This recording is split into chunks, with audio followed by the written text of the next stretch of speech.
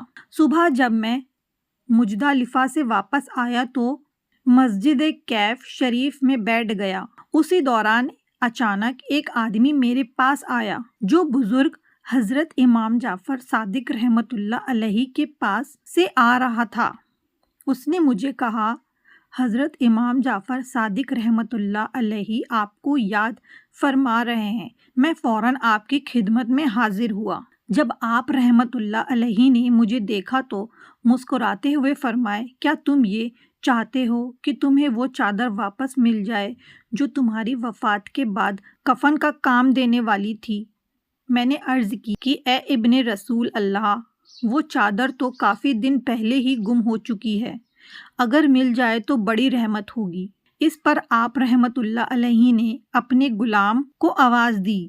غلام چادر لے آیا اور جب میں نے دیکھا تو وہ بالکل وہی چادر تھی۔ پھر آپ رحمت اللہ علیہ نے فرمایا، اسے لے لو اور اللہ کریم کا شکر ادا کرو۔ شہادت النبوت میں منقول ہے کہ بزرگ حضرت امام جعفر صادق رحمت اللہ علیہ کی خدمت میں ایک شخص جو خراساں کا رہنے والا تھا 10,000 سونے کی اشرفیاں لے کر حاضر ہوا۔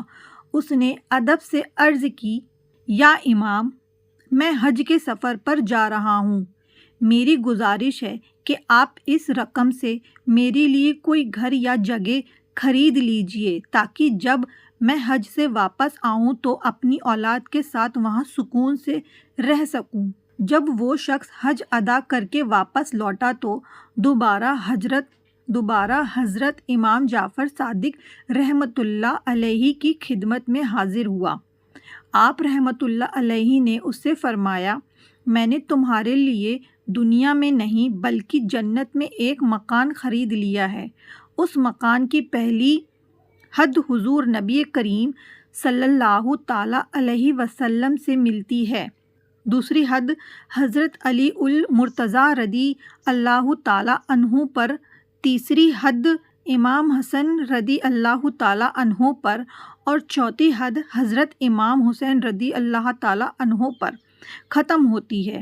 اور لو، میں نے اس کا لکھا ہوا سند نامہ بھی تیار کر دیا ہے۔ یہ بات سن کر وہ خراسانی شخص انتہا خوشی میں ڈوب گیا، خط حاصل کر کے اپنے گھر چلا گیا، مگر گھر پہنچتے ہی وہ اچانک سخت بیمار ہو گیا۔ اس نے اپنے گھر والوں کو وصیت کی کہ جب میرا انتقال ہو جائے تو یہ خط میری قبر میں رکھ دینا۔ چنانچہ اس کے انتقال کے بعد جب اسے دفن کیا گیا تو گھر والوں نے اس خط کو قبر میں رکھ دیا، لیکن اگلے دن جب لوگ قبر پر آئے تو حیرت انگیز منظر دیکھا۔ وہی خط قبر کے اوپر رکھا ہوا تھا اور اس کے پچھلے حصے پر لکھا تھا، امام جعفر صادق نے جو وعدہ کیا تھا وہ پورا کر دیا گیا، یعنی اللہ تعالیٰ کے فضل سے اس شخص کو جنت میں شاندار مکان عطا فرما دیا گیا۔ سبحان اللہ۔ حضرت امام جعفر صادق رحمۃ اللہ علیہ السلام ایک مرتبہ خلیفہ منصور کے دربار میں تشریف فرمائے۔ اس وقت بار بار مکھیاں خلیفہ کے چہرے پر آ کر بیٹھ رہی تھیں، جس سے وہ سخت پریشان ہو گئے۔ تنگ آ کر ان سے عرض کی، اے ابو کی جیسی چھوٹی سی مخلوق کو کیوں پیدا فرمایا؟ حضرت امام جعفر صادق رحمۃ اللہ علیہ نے نہایت حکمت بھرے الفاظ میں جواب دیا، جو اصل میں خلیفہ کے لیے ایک سخت سبق تھا۔ آپ رحمۃ اللہ علیہ نے ارشاد فرمایا، تاکہ اللہ تعالیٰ ظالموں اور تکبر کرنے والوں کو ان کی حیثیت یاد دلا دے اور انہیں ذلیل کریں۔ صحابہ اور اہل بیت سے محبت رکھنے والوں، حضرت امام جعفر صادق رحمۃ اللہ علیہ بلند نسب ہونے کے باوجود نہایت عزیز اور انسانیت کا پیغام تھے۔ آپ کبھی اپنے خاندانی شرافت پر غرور نہیں کرتے تھے۔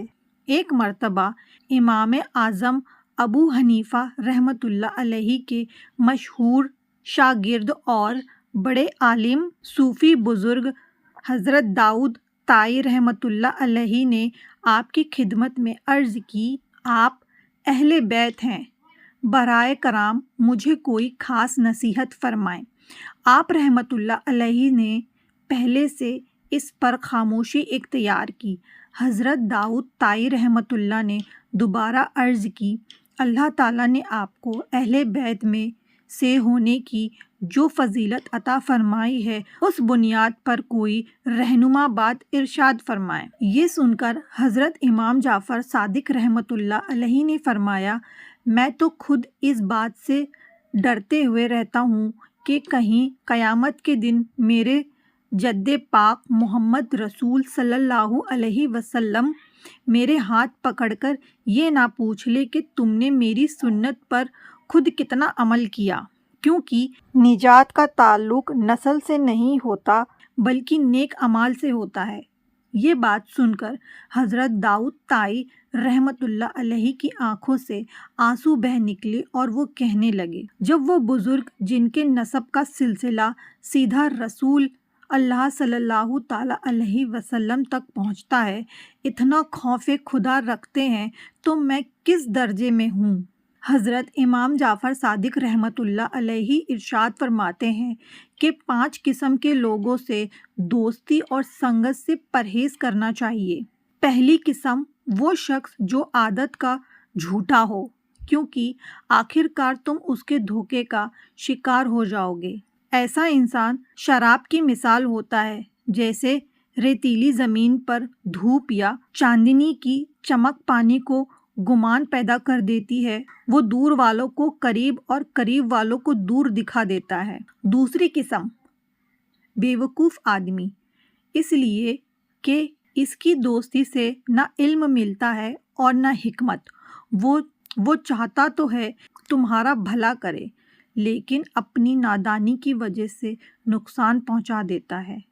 تیسری قسم، کنجوس شخص، کیونکہ جب تم سب سے زیادہ اس کے سہارے کے محتاج ہوتے ہو وہی اپنا راستہ بدل لیتا ہے اور رشتہ توڑ دیتا ہے۔ چوتھی قسم، بزدل آدمی، جو صرف اچھے دنوں کا ساتھی ہوتا ہے، مشکل گھڑی آتے ہی وہ تمہیں تنہا چھوڑ کر بھاگ کھڑا ہوتا ہے۔ پانچویں قسم، فاسق اور بدعمال انسان، جو اپنے فائدے کے لیے تمہیں ایک نوالے بلکہ اس سے بھی کم قیمت پر بیچنے سے بھی نہیں چکتا۔ جب کسی نے عرض کی ایک نوالے سے بھی کم کیا ہوتا ہے تو حضرت امام جعفر صادق رحمۃ اللہ علیہ نے فرمایا، لالچ میں مبتلا کر دینا اور پھر اسے حاصل نہ ہونے دینا۔ حضرت محمد امجد علی اعظمی رحمۃ اللہ علیہ بیان فرماتے ہیں کہ ماہ رجب میں بعض مقامات پہ حضرت امام جعفر صادق رحمۃ اللہ علیہ کے ایصال ثواب کے لیے پوڑیوں کے کنڈے بھرنے کا رواج پایا جاتا ہے۔ یہ اعمال جائز ہے، لیکن کچھ لوگوں نے اس میں یہ پابندی لگا دی ہے کہ نیاز صرف وہیں بیٹھ کر کھائی جائے جہاں دلائی گئی ہو، جبکہ یہ پابندی بالکل بے بنیاد اور غلط ہے۔ اس کنڈے کے حوالے سے ایک رسالہ بھی مشہور ہے جس کا نام دستان عجیب بتایا جاتا ہے۔ کچھ لوگ اس موقع پر اسے پڑھواتے ہیں، جبکہ اس کتاب میں بیان کی گئی باتوں پر کوئی شرعی دلیل موجود نہیں، اس لیے اس کتاب کو پڑھانا یا پڑھوانا چاہیے نہیں۔ صرف فاتحہ دلا کر ایصال ثواب کی نیت سے عمل کیا جائے۔ یہ بھی ذہن میں رہے کہ کنڈے ہی میں کھیر بنانا یا کھلانا لازمی نہیں، کسی بھی برتن میں نیاز رکھی جا سکتی ہے اور اسے گھر سے باہر لے جانا بھی جائز ہے۔ حقیقت یہ ہے کہ نیاز اور فاتحہ کا اصل بنیاد ایصال ثواب ہے، اور کنڈے کی نیاز بھی ایصال ثواب کی ایک صورت ہے۔ ایصال ثواب کا تصور قرآن کریم اور احادیث مبارک سے ثابت ہے۔ ثواب پہنچانا صرف دعا کا ذریعہ بھی ہو سکتا ہے اور کھانا وغیرہ تیار کر کے اس پر فاتحہ دلا کر بھی۔ اس عمل کو ناجائز کہنا شریعت پر بہتان لگانے کے برابر ہے۔ ایسے لوگوں کو چاہیے سورہ مائدہ کی آیت نمبر 87 پر غور کریں، جس میں اللہ تعالیٰ نے ارشاد فرمایا ہے، میں آپ کو ترجمہ بتاتی ہوں۔ اے ایمان والو، ان پاک چیزوں کو حرام نہ ٹھہراؤ جو اللہ نے تمہارے لیے حلال کی ہے، اور حد سے آگے نہ بڑھو، بے شک حد سے بڑھنے والے اللہ کو پسند نہیں۔ حضرت عبداللہ بن مسعود رضی اللہ تعالیٰ عنہ کا فرمان ہے، جس چیز کو مسلمان اہل علم اور اہل تقوی اچھا سمجھے وہ اللہ کے نزدیکی بھی اچھی ہوتی ہے۔ حضرت مفتی احمد خان رحمۃ اللہ علیہ ارشاد فرماتے ہیں، حضرت امام جعفر صادق رحمۃ اللہ علیہ کی فاتحہ کی جائے، اس کی برکت سے کئی اٹکی ہوئی پریشانیاں اور مصیبت دور ہو جاتی ہیں۔ حضرت امام جعفر صادق رحمۃ اللہ علیہ کے ایصال ثواب کے لیے مسلمانوں کا درمیانہ کنڈے کی نیاز کا عمل کافی مشہور ہے۔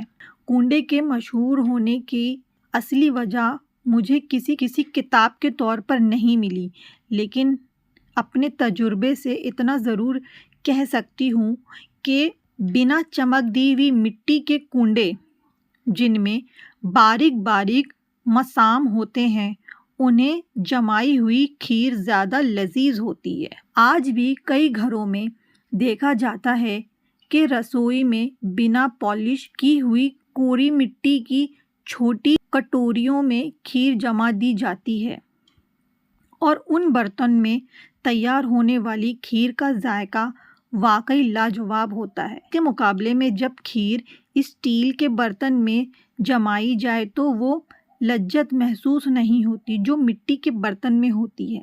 اللہ کی راہ میں پیش کی جانے والی چیز، چاہے وہ نیاز ہو یا فاتحہ، جتنی عمدہ اور لذیذ ہوتی ہے اتنا ہی زیادہ ثواب ملنے کی امید ہوتی ہے، اور مسلمان کے دل میں خوشی اور اطمینان پیدا ہوتا ہے۔ جس شخص نے کنڈوں کی نیاز کا سلسلہ شروع کیا ہوگا وہ اس حکمت کو سمجھتا ہوگا، لیکن وقت کے ساتھ لوگ اصل وجہ بھول گئے ہیں اور صرف رسم کا نام باقی رہ گیا۔ یہ بھی یاد رہے کہ حضرت امام جعفر صادق رحمۃ اللہ علیہ کی نیاز کسی بھی حلال چیز پر کی جا سکتی ہے۔ ضروری نہیں کہ ہمیشہ کچھ پکایا یا کھلایا جائے، بلکہ صرف درود شریف پڑھ کر بھی ایصال ثواب کی نیت سے ثواب پہنچایا جا سکتا ہے۔